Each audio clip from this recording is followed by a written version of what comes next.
another. Mainstream media, government cover-ups. You want answers? Well, so does he. He's Alex Jones on the GCN Radio Network. And now, live from Austin, Texas, Alex Jones.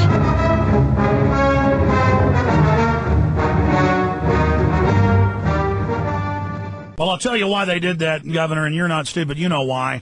You literally led the pack on third rail politics. You scare the establishment. That's why you had 25 CIA agents there at the Capitol when you showed up on the first week. That's why ABC preemptively announced that you're going to run, trying to steal your thunder. They're scared of you. They don't want you to run. You know that. And I'm telling you, you can't give in to them. So I'm asking you as the American people, we need your anti-war, pro-Constitution voice in the Senate. And I think you're going to win if you run. Yeah, but Alex, we're a great minority. We're a minority. We're not a majority. Well, a minority of, you know, one who's in the right is a majority. Yeah, you got a point there. But, you know, and it's very difficult, you know. You know, running will put a great deal of stress on my marriage probably because, you know, my wife wants nothing to do with politics. She never did and never will. And so it's really I go at it as a loner if I do. Plus, living on the side of a jungle wall by the Pacific Ocean half the year, I would imagine that is something that's hard to say no to, isn't it? Yeah. Yep. Sure is. So anyway, we'll find out tonight on Larry King. So you will announce one way or the other tonight? Yeah. Talk about building suspense.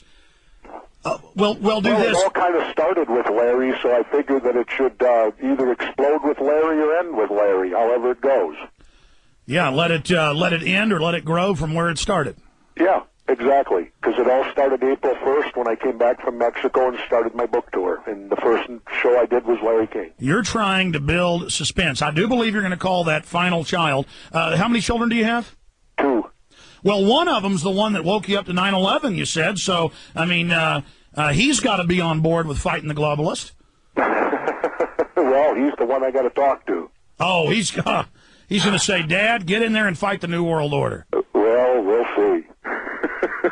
Well, he's got to make the sacrifice. I mean, I know that you're his dad, but we need you too, Governor. I know. Well, let's say this, and this is the same question they twisted, but we'll be clear here. If you do run, why are you going to run? If you do run for the U.S. Senate, why is Governor Jesse Ventura going to do that? Well, if I did run, I would run because we have to get some type of hold and bring the attention to this deficit. You notice in the presidential debates right now, they avoid the deficit like the plague because they're equally responsible for it, both Democrats and Republicans. They want to pretend it's not there. They don't want to talk about it. They don't want to tell the public that they've put our country so far in debt that if they were in the private sector, they'd be thrown in jail. Enron and WorldCom ring a bell. And, you know, and that's the one reason. And then now the war, the pounding of the war drums. I mean, we are now a first strike nation. 9/11 changed our entire foreign policy. We will now attack another country before they attack us, which we proved in Iraq, because Iraq never did a thing. If you believe the government story on 9/11, there wasn't one Iraqi involved in it. So why did we attack Iraq?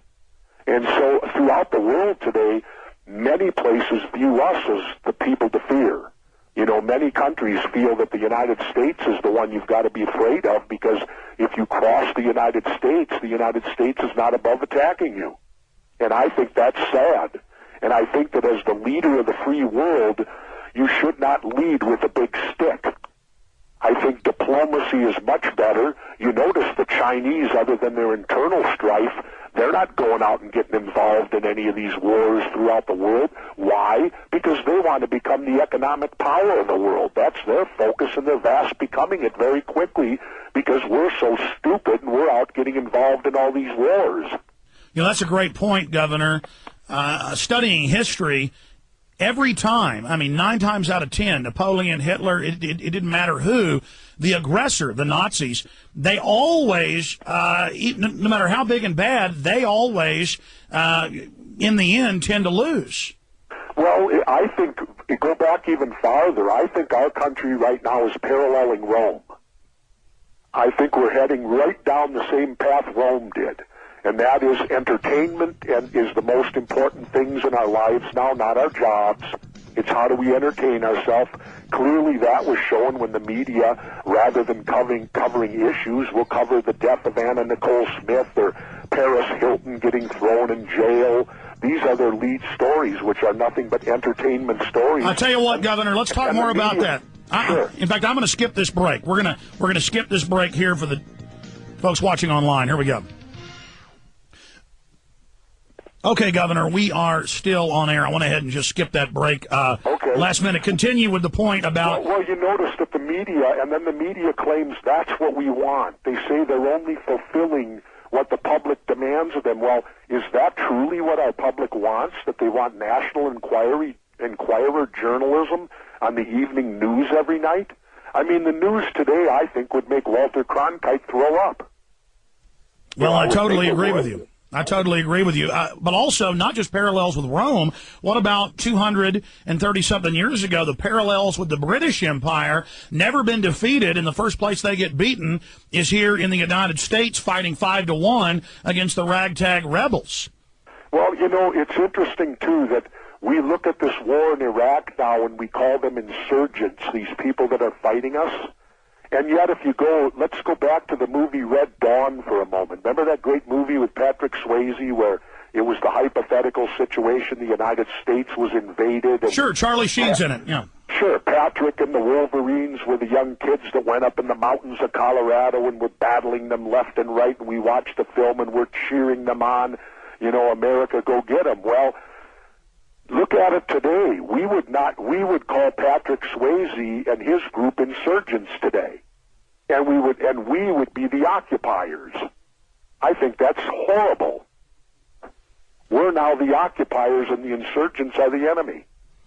Well, that's why we need a voice like you in the Senate, because even the Democrats that are against the war are kind of half-heartedly doing it. We need an independent voice in there who can really get the attention. The Democrats are against the war.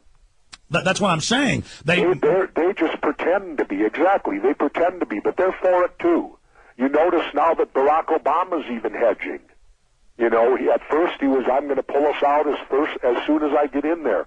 Well, now all of a sudden it's hedge time because he's being told by the powers, I guess, that you can't do that you can't pull us out, that we're there, that it's going to be another Korea.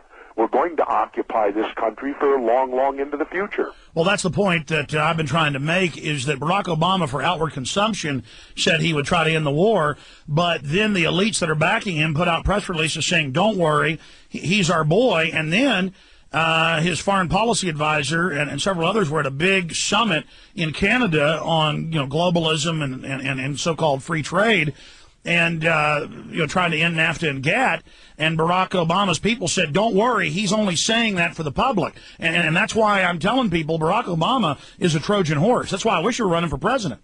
Well, like I've always maintained, Alex, you're not going to see change with the Democrat. You're not going to see change with the Republican. The only way change happens in this country is to elect an independent, and this country won't do it.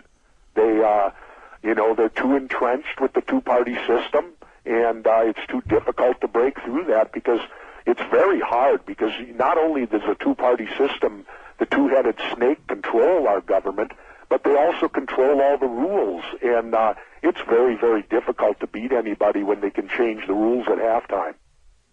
Well, a great example of that, I'm going to ask you that when we come back to the full audience. We're just on the web right now during the break.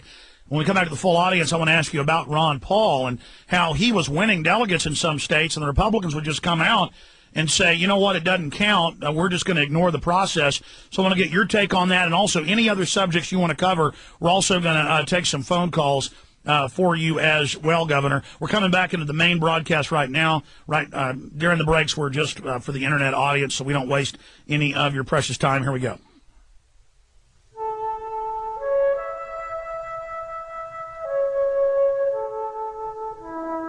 Governor Jesse Ventura is our guest. He's got us all in suspense, spellbound here.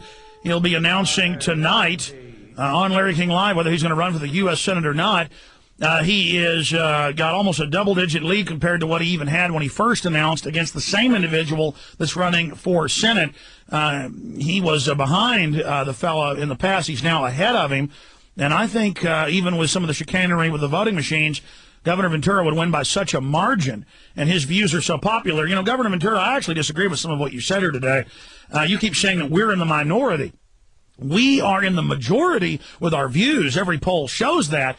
It's just that I guess you're right that we're in the minority when it comes to people in the power structure because they are 180 degrees in the other direction of what the people want or what the Constitution and Bill of Rights has to say. What do you say to that?